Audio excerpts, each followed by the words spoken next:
All right, so for this one, we're going to be in the key of C major.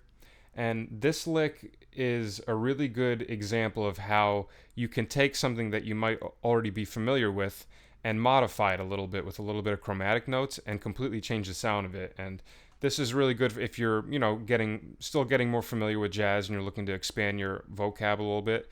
This is a great example of how you can take some things you already know and just modify them a tiny bit, throw in some chromatics, and get a really interesting sound from it. So basically, if you look at this lick without the chromatics, it's basically just going down in thirds in a C major scale. So it starts on the B note and it goes. So that's just a C major scale going down in thirds. So starting on B, so it'd be B and D, then A and C, G and B, F and A, E and G, D and F, and then E again. So the pattern is based off of that, but what he's doing is after every starting note, he goes down a half step and he comes back up. So he's doing a little chromatic from one below. That's what I would refer to that as, a chromatic from one below and then back up. So then instead of this, you have. Okay, so what's going on there is that half step below, so B, pull off to B flat, and then slide back up to B, and then I pick the D note with my pinky. So the way this pattern is basically going to work is you pretty much pick the first and last note of it's a 4-note grouping, right? 1, 2, 3, 4. You're picking the first and the fourth note. So then I switch to my ring finger on the A note on the second string, pull off the middle finger on the A flat, and then back to A, and then I pick C on the first string. So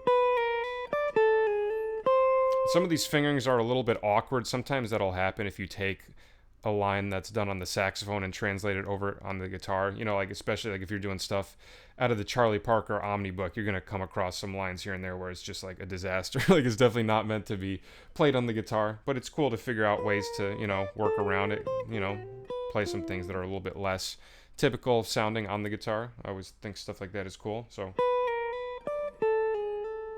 and then middle finger on the G on our second string, pull off to F sharp with your pointer finger, hammer back onto G, and then pick B on the first string.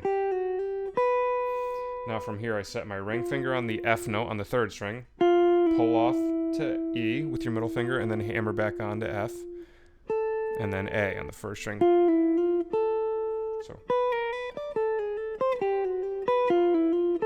And then middle finger on the E, pull off to E flat, hammer back on to E, and then pick G with your first finger. And then the last one, D. I'm sorry, that was the last one. Yeah, so that's the pattern. There's a little bit more to the lick the way he ends it. So he doesn't do the pattern the entire time. The ending is a little different. So we have. And then we do F with our ring finger on the third string, pointer finger on G. Then I set my middle finger up on the B on the second string, and I do B on the second string, E on the first string. Yeah. So I do B, and then after the E, I hammer on to F with my ring finger, pull back off to E. And then set the ring finger on the C on the second string. Play it twice.